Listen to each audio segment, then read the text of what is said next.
Good morning, folks. Would-be farmer here, somewhere in the middle of South Putnam County, halfway between Orlando and Jacksonville. It is the end of July. The sun is coming up. Thought I would talk a little bit about carbon. We are all carbon-based life forms. You are, I am. All of us are one of the many carbon-based life forms on this planet.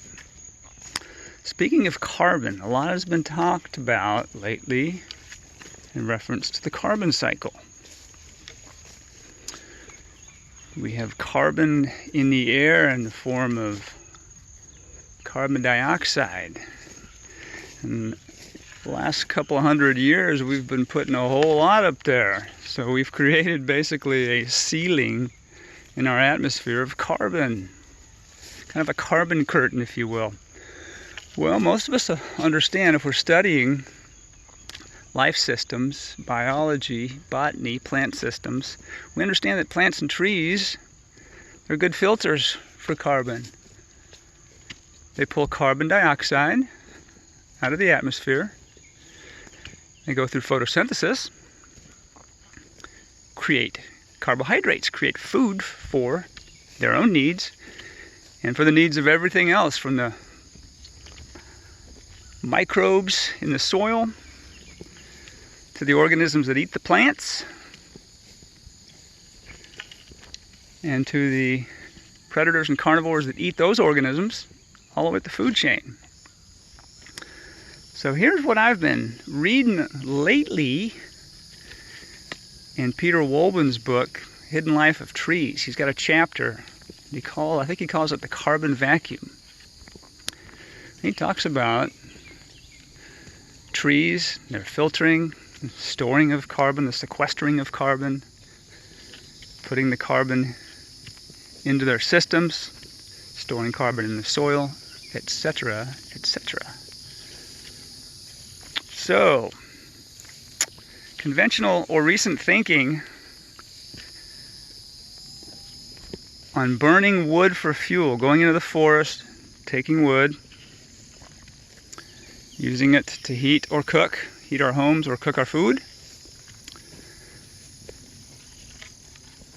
or to use it to generate electricity, has been considered carbon neutral, because we can plant trees, we can put more trees in this system, replace the ones that we use. Well, he makes an argument that that's not entirely correct. That's not entirely correct. That when a tree is taken out of the forest and we burn it, all that carbon is immediately released. And it's true that it's the same amount of carbon that would be released over time had that tree decayed in the forest. But when the tree decays in the forest, it returns a lot of nutrients to that forest, creates growth. It becomes fertilizer for the forest. Okay. That makes sense. Well, what else is going on? Well, if you take a tree out of the forest, you're now allowing more light to be introduced to that forest. Speaking of forest, here's Ferris. Hey Ferris, you're on camera, buddy. Smile. You're looking good today, except for the fur that you rip off yourself. So you remove a tree from the forest for whatever purposes. You don't let it decay there naturally. What does happen is now you've introduced a whole lot more light into that area of the forest. Underneath where the tree used to stand, microbial activity starts to pick up. And what happens when microbial activity picks up in the soil? Gases are released. Greenhouse gases are released. Carbon dioxide, methane. Those gases are released. So you're sending more carbon up into the air. So it's not just a matter of one-to-one. Well, let's see who's back here. This is early. This is where the There's lots of activity. See, the cats are back here. I don't see any gator alleys or alligators or crocostimpies or whatever large lizards from prehistoric times.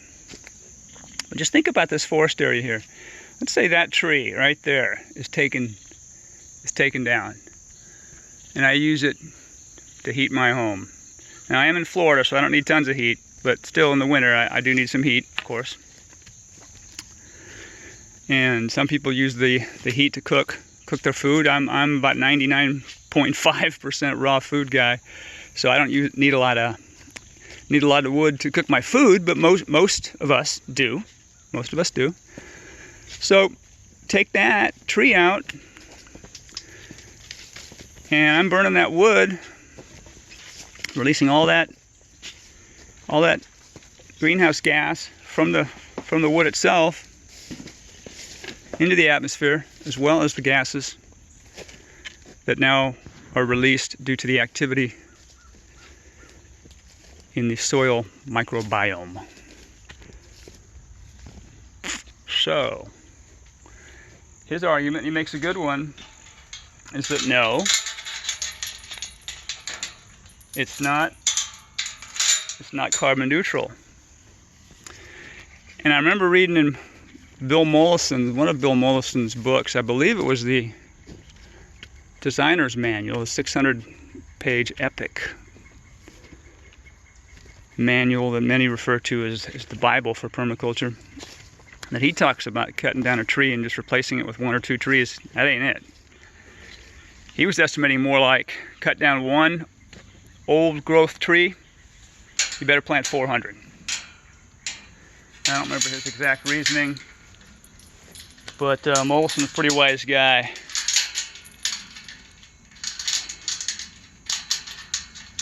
One of the founders of the permaculture concept, along with one of the students who considered him a mentor, David Holmgren. So, we think about that, just going in and planting a few trees after we've taken out some big old trees to heat our homes, or to build 10 acres of new homes or whatnot. There's a lot more to that carbon neutral idea than just planting a couple of trees. All right, well that brings up another question of mine. I'm making sure my stick here is I'm clearing out any webs that might be in our way. Is this idea of where humans live today? If I'm gonna continue the thought on carbon sequestration, taking down trees, using them to heat, using them to create fire for whatever purpose, there's little doubt in my mind, a little doubt in most minds of the people who've done blogs or web pages or books that I have read about where humans originated. That is in the tropics.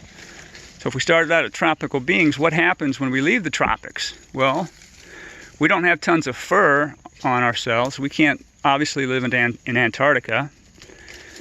Naturally, we do. When I was a Navy guy, I had some buddies that did the wintering over party there, and they spent a year in Antarctica. But you basically have to bring the tropics with you.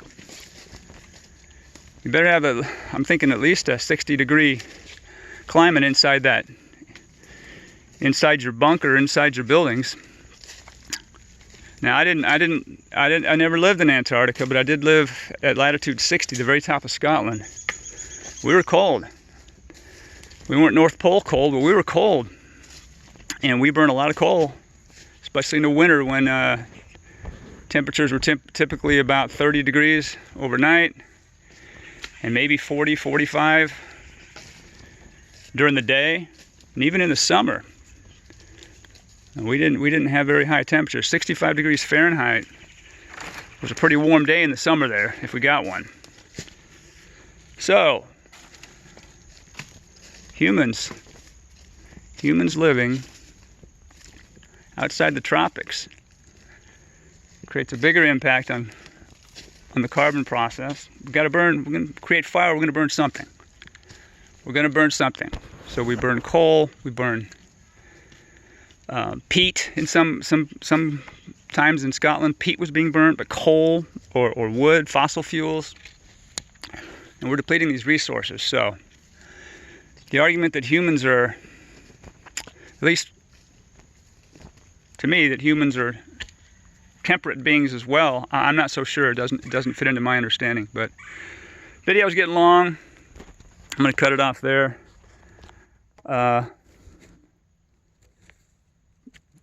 Most people would agree the planet is burning. We are burning the planet.